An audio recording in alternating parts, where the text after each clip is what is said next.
Assalamualaikum warahmatullahi wabarakatuh. Jadi teman-teman, kali ini kita akan ngebahas tentang pentingkah komunikasi yang efektif antara anak dan orang tua. Pertama-tama sebelum kita masuk ke materi intinya, kita cari tahu dulu nih, apa sih itu komunikasi?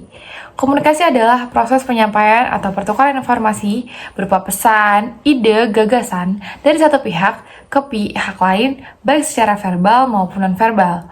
Komunikasi secara verbal berupa kata-kata yang disampaikan, sementara non-verbal contohnya adalah kerutan dahi yang dapat membuat orang lain mengetahui bahwa ia sedang marah. Dalam komunikasi tidak hanya terjadi pertukaran informasi saja, namun juga terjadinya kesepahaman antar kedua belah pihak. Hal inilah yang dinamakan komunikasi efektif. Komunikasi efektif berarti bahwa komunikator atau sender dan komunikan atau receiver sama-sama memiliki pengertian yang sama tentang suatu pesan. Komunikasi dikatakan efektif jika pesan diterima dan dimengerti sebagaimana yang dimaksud oleh pengirim pesan. Ada perbuatan timbal balik yang dilakukan secara sukarela oleh penerima pesan dan dapat meningkatkan kualitas hubungan antar pribadi dan tidak ada hambatan. Komunikasi efektif merupakan hal yang penting dan kompleks bagi semua pihak. Begitu pula dalam hubungan orang tua dan anak. Penting bagi orang tua untuk menciptakan komunikasi terbuka dan efektif dengan anak demi terciptanya hubungan yang baik. Banyak manfaat yang dapat diperoleh dengan adanya komunikasi efektif antara orang tua dan anak. Antara lain, anak dapat belajar bagaimana berkomunikasi efektif karena melihat yang orang tua mereka lakukan. Dengan komunikasi efektif, anak pun merasa didengarkan dan dipahami sehingga dapat menumbuhkan penilaian positif dan penghargaan terhadap anak itu sendiri. Hal ini tentunya dapat menumbuhkan kepercayaan dalam diri anak. Sebaliknya, komunikasi yang tidak efektif akan menciptakan perasaan tidak berharga atau tidak penting dan tidak dipahami. Anak-anak pun dapat melihat orang tua mereka sebagai sosok yang tidak dapat membantu dan dipercaya.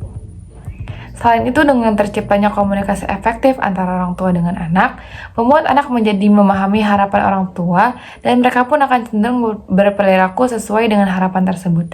Begitu pula sebaliknya. Dalam komunikasi efektif, terdapat keterampilan utama yang harus dimiliki, yaitu keterampilan mendengarkan dan memahami dengan baik. Untuk kemudian mengajukan pertanyaan-pertanyaan yang saling memiliki keterkaitan dan mengarah pada suatu solusi atau ketenangan masing-masing pihak. Sehingga tujuan yang diraih dari komunikasi efektif adalah solusi, bukan saling menyalahkan. Berikut beberapa hal yang dapat dilakukan demi tercapainya komunikasi efektif dengan anak. Yang pertama, kita harus menerapkan sistem listen in the way you like to be listened. Artinya, orang tua diharapkan menjadi role model bagi anak dalam hal mendengarkan ketika anak sedang berbicara. Begitupun sebaliknya. Dengan didengarkan juga dapat membuat anak merasa penting. Selain itu juga orang tua dapat melibatkan empati ketika sedang berbicara dengan anak. Selanjutnya, assume nothing. Artinya sebaiknya tidak membuat asumsi pribadi. Jika ada kata-kata yang tidak jelas atau tidak yakin, sebaiknya langsung dikonfirmasikan atau ditanyakan kembali. Selanjutnya adalah complete what they are saying. Tidak langsung memotong atau menjudge anak. Jadi kalau anak lagi bercerita, kita tidak harus memotong atau kayak menyerobot omongan anak tersebut. Selanjutnya lakukan eye contact. Melakukan eye contact ini bertujuan agar merasa diperhatikan atau diberi kesempatan untuk berbicara dan didengarkan ketika berbicara. Selanjutnya adalah know when to talk and when not to talk. Artinya, pahami situasi dan keadaan, juga pertimbangkan suasana hati anak untuk dapat mengetahui waktu yang tepat untuk berbicara dari hati ke hati dengan anak. Jadi kita tahu kapan kita harus masuk ke pembicaraan itu, atau kapan kita harus mendengarkan anak kita sedang berbicara, ataupun sebaliknya, kapan orang tua kita berbicara, kita mendengarkan, kapan kita harus berbicara dan orang tua kita yang mendengarkan. Selanjutnya adalah see things from your children's viewpoint. Artinya hal ini bertujuan agar lebih memahami keinginan anak dan anak pun dapat merasa lebih dipahami dan dimengerti sehingga ia bisa lebih terbuka. Kenapa begitu? Karena kita harus mendengarkan dari sisi anak tersebut, baru kita bisa memberikan pendapat kita atau kita bisa memberikan argumen yang kita punya. Selanjutnya adalah drop the expectation. Sebaliknya, berkomunikasilah secara terbuka dan sehat tanpa memiliki harapan mengenai apa yang akan diutarakan oleh anak, bagaimana yang mengomunikasikannya, dan sebagainya. Selanjutnya adalah melibatkan bahasa tubuh. Bacalah bahasa tubuh atau perilaku anak, dukung komunikasi verbal dengan komunikasi non-verbal, dengan bahasa tubuh yang mudah diinterpretasikan dan mudah dimengerti oleh anak-anak, karena hal ini termasuk cara berkomunikasi yang baik. Gunakan ekspresi wajah atau bahasa tubuh yang sesuai agar anak lebih mudah memahami. Jadi jika kita berbicara pada anak, gunakanlah bahasa tubuh yang baik, yang benar, supaya anak tuh paham apa yang kita maksud. Anak tuh menangkap apa yang akan kita sampaikan kepada mereka, jadi mereka juga menerimanya dengan baik. Bisa dengan sambil dielus, atau sambil tatap-tatapan, atau sambil pegang tangannya, atau elus punggungnya. Selanjutnya adalah memperhatikan suasana hati anak. Perhatikan suasana hati anak saat berkomunikasi. Jika anak masih diliputi emosi yang memuncak sehingga dia jadi sulit bicara, orang tua jangan memaksakan anak untuk berbicara. Sebaiknya orang tua memberikan waktu untuk anak meredam emosinya sampai dia bisa menjawab atau bisa diajak berkomunikasi dengan baik. Selanjutnya adalah kita bisa menggunakan kata-kata yang memotivasi. Menggunakan kata-kata yang baik untuk memberi semangat dan membentuk anak. Kata-kata yang baik membawa hasil yang menyenangkan. Kata-kata tersebut membuat anak lebih percaya diri dan membantu anak untuk bertingkah laku dengan lebih baik, untuk mencoba lebih giat, dan untuk mencapai tujuan yang lebih banyak lagi. Jadi kita sebagai orang tua harus memberikan motivasi yang baik atau kata-kata yang baik yang akan kita sampaikan kepada anak kita, supaya mereka menerima pesannya dan melakukan itu dengan baik.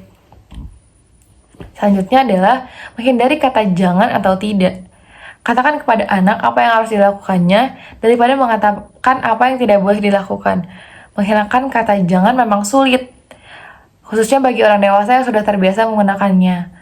Tapi jangan digunakan untuk melarang atau berkata tidak itu langsung pada anak, apalagi jika kalian semua memiliki anak yang masih berumur di bawah umur gitu, yang masih kecil. Jangan sekali-kali kita bilang jangan atau tidak, karena mereka akan merekam itu untuk nggak akan ngelakuinnya selamanya. Mungkin kita bisa ganti ke kata-kata yang lebih baik dibanding kata jangan atau tidak. Nah, apa aja sih hal-hal yang harus kita hindari dalam berkomunikasi supaya terjalinnya komunikasi yang efektif antara orang tua dan anak? Yang pertama adalah kritikan terhadap ide, perasaan, pemikiran anak, atau terhadap diri anak sendiri. Kritikan dapat dilihat anak sebagai serangan terhadap dirinya dan bisa membuat anak memiliki self-esteem yang rendah. Kenapa kayak gitu? Karena dengan kita mengkritik ide mereka atau pemikiran mereka, itu seolah-olah sebagai kita tuh menolak atau tidak menyetujui atau tidak mensupport apa yang mereka berikan atau gagasan apa yang mereka sampaikan gitu. Selanjutnya adalah membahas kesalahan yang pernah dilakukan anak sebelumnya. Sebaiknya ketika suatu masalah sudah clear atau sudah selesai, maka orang tua tidak perlu membahasnya kembali. Hal ini dapat mengajarkan perasaan dendam atau menyimpan kesalahan orang lain dalam waktu yang lama. Kenapa kita dilarang untuk membahas kesalahan yang pernah dilakukan? Karena kita harus mengajarkan juga yang namanya kesalahan, belajar dari kesalahan atau apa arti maaf gitu. Jadi kalau misalnya udah salah, udah dimaafin, ya udah sampai situ aja, gak usah diungkit-ungkit lagi. Itu mengajarkan kita kepada anak apa itu artinya dendam atau ungkit-ungkit kembali. Selanjutnya adalah mengarahkan dan mendikte anak bagaimana harus menyelesaikan permasalahan. Hal ini dapat membuat anak kurang memiliki kemampuan untuk dapat mengontrol hal-hal yang terjadi dalam hidupnya. Selain itu juga membuat anak kurang memiliki kemampuan untuk memecahkan masalah, di mana hal ini sangatlah penting dimiliki anak. Anak pun bisa merasa bahwa orang tua mereka tidak menaruh kepercayaan terhadap mereka sehingga selalu diarahkan. Kenapa kayak gitu? Kita sebagai orang tua itu nggak harus selalu mengarahkan apapun untuk anak kita, karena kalau kita selalu ngatur dia, selalu ngarahin dia tidak bisa menyelesaikan masalahnya sendiri. Dia tidak bisa di kemudian hari memberikan solusi terhadap dirinya sendiri. Jadi kita sebagai orang tua tidak diperbolehkan selalu mengarahkan atau mendikte anak bagaimana cara menyelesaikan masalah. Biarkan mereka mencoba melewati masalah tersebut, mencari solusi tersebut, dan belajar dari masalah tersebut. Selanjutnya, lakukan hal-hal yang membuat anak merasa rendah diri atau bersalah, seperti menjudge dan menyalahkan. Hal ini tentunya dapat membuat anak merasa tidak dihargai, dicintai, dan berpengaruh terhadap self-esteem anak sendiri. Jadi kita tidak boleh membuat anak itu merasa rendah diri atau bersalah. Karena kita sebagai orang tua, orang yang paling dekat dengan mereka, kita tuh harus selalu mensupport dan mendukung apapun yang baik tentang mereka. Karena kita orang pertama yang selalu dekat dengan mereka, ketika kita membuat mereka selalu merasa rendah diri atau bersalah, maka bagaimana mereka akan berada di posisi di luar, di lingkungan yang banyak orang, yang mereka harus berkomunikasi dengan orang lain. Ketika bersama kita aja mereka sudah merasa rendah diri atau merasa bersalah. Jadi kita tidak boleh melakukan hal yang membuat anak merasa rendah diri atau bersalah. Nah, itu dia tips-tips dari aku atau beberapa hal-hal yang harus kita lakukan untuk menjalin keefektifan komunikasi antara orang tua dengan anak. Bagaimana cara kita menghargai orang tua, bagaimana cara kita menghargai anak dalam berkomunikasi. Mungkin sekian dari aku. Kurang lebihnya mohon maaf. Assalamualaikum warahmatullahi wabarakatuh.